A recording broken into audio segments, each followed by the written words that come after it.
안녕하세요, 키보드 쇼팽입니다. 오늘 보내주신 키보드는 레이저의 기계식 키보드 라인업이고요, 블랙 위도우 V4 75% 배열입니다.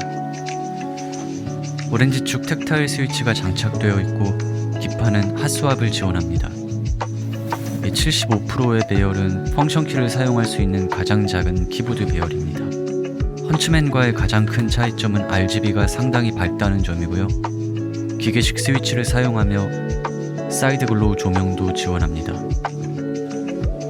키캡은 ABS 이중 사출로 영문 부분이 아닌 한글 각인은 레이저 프린팅이 되어 있습니다. 레이저 키보드가 게이밍 기어인데도 다른 회사의 키보드들과 비교했을 때 디자인이 유치하지 않고 꽤나 고급스러운 것이 마음에 듭니다.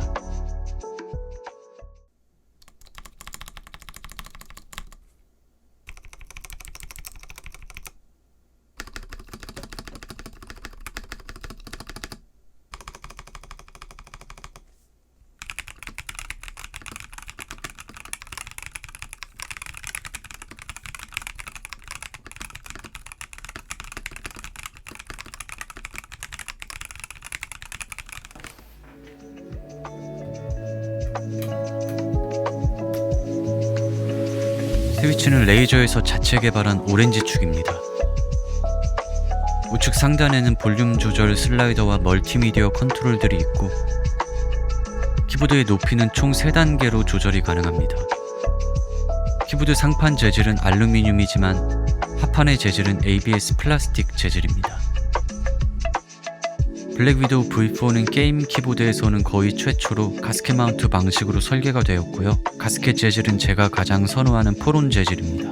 보강판을 FR4 재질로 만들었기 때문에 스위치 소리가 다른 재질에 비해서 뚜렷하게 부각됩니다. 기보강 후면을 보시면 테이프 모드가 되어 있고요, 키감 향상을 위해서 신경을 많이 썼다고 느껴지는 부분입니다. 확실히 이전 세대의 블랙 위도우는 헌츠맨들에 비해 개성이 없이 뭔가 애매한 느낌이었는데 V4부터는 가스켓 마운트, FR4 보강판, 핫스왑 기판, 테이프 모드 등 타건감에 굉장히 많은 신경을 쓴 게 느껴집니다. 다만 제가 볼 때 아쉬운 점이 조금 있었는데 왜 게이밍 키보드에 걸림이 강한 넌클릭 스위치를 넣어놨는지가 조금은 의문입니다. 기판의 반응 속도는 빠르지만 스위치의 걸림으로 인해서 결과적으로는 리니어 스위치를 사용할 때보다 빠른 입력을 기대할 수는 없습니다. 또한 기보강 흡음재의 재질이 프론이 아닌 점, 순정 스테빌이 자사 규격으로 보강용 체리 스테빌과 호환이 되지 않는 점이 조금은 아쉬운 부분입니다. 스위치는 상부 하우징과 스템을 초음파 세척기로 세척한 후에 크라이톡스 믹스 윤활제를 사용해서 스템 내면과 상부 하우징을 윤활해 주었습니다. 지금 보시는 장면은 윤활을 하는 과정에서 바닥치는 소리가 먹먹한 개체들을 따로 선별해 두고 먹먹한 부분만 세척을 한 후에 다시 조립하는 과정입니다. 윤활을 하고 스위치를 결합하는 과정에서 스템의 기둥 하부에 윤활제가 묻게 되면 바닥을 칠 때 먹먹해지기 때문에 롱풀 스템 스위치는 항상 작업하면서 이러한 부분을 선별하고 있습니다. 보시는 것은 레이저 자체의 규격을 가진 순정 스테빌입니다. 철심과 스템의 유격이 아주 크기 때문에 교체를 해주셔야 합니다. 보강용 스테빌은 호환이 안 돼서 쓸 수가 없고 다행히 기판이 스테빌라이저 설치가 가능하도록 설계되어 있기 때문에 기판용 스테빌로 교체하기로 하였습니다.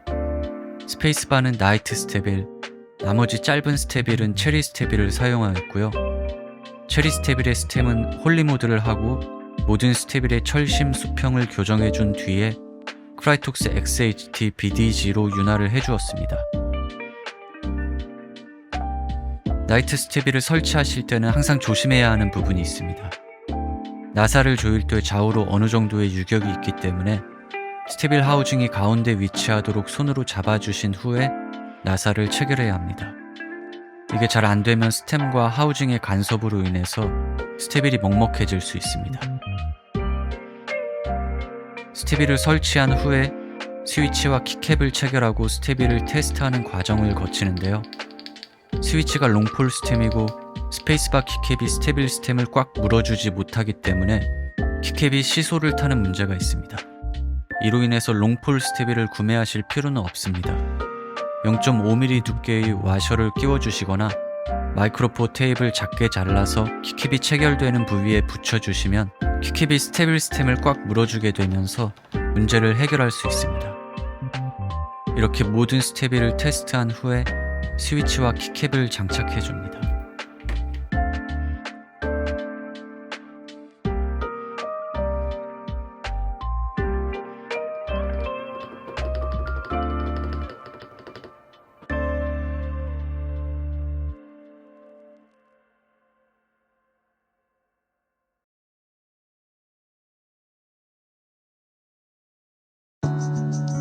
완료된 기보강을 하우징 위에 올리고 간단히 타건해보고 있습니다. 키보드는 분명 가스켓 마운트인데 타건감이 단단하고 편차가 느껴집니다. 기보강을 드러내고 하부 하우징을 살펴보았습니다. 보강판을 받치고 있는 3개의 기둥이 있습니다. 이건 확실히 설계 미스가 맞죠. 저 기둥 3개가 가스켓 마운트 역할을 못하게 막고 있기 때문에 과감히 잘라냅니다. 이렇게 하고 나니 확실히 가스켓 마운트가 기능적으로 제대로 작동합니다. 자, 그럼 폼독의 극대화를 위해서 왜 들어있는지 알 수 없는 얇은 순정 흡음재는 제거하고 하얀색 솜 같은 신슐레이터를 두툼하게 깔아줍니다. 가스켓 폼독의 정석은 두툼한 하부 흡음재와 기보강 흡음재 그리고 테이프 모드입니다. 이렇게 완성된 타건 영상 보도록 하겠습니다.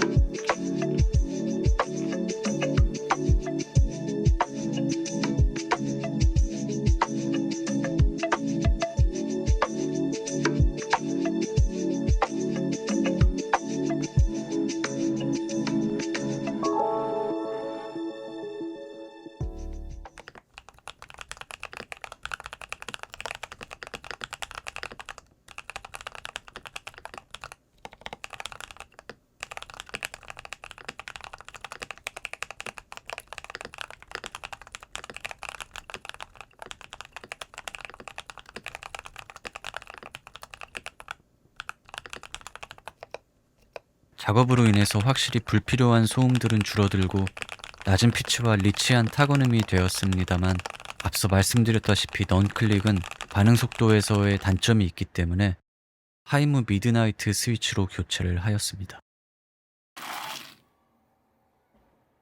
총평을 드리자면 기계식 게이밍 키보드로서 설계적인 측면에서 상당히 많은 개선이 이루어진 키보드라는 생각이 들고요. 순정 스위치가 채터링이 발생하는 문제가 있는 걸로 알고 있기 때문에 리니어 스위치로 교체를 하셔서 사용하시면 게이밍 성능과 좋은 타건감을 모두 가져가실 수 있으실 것 같습니다. 시청해주셔서 감사드립니다.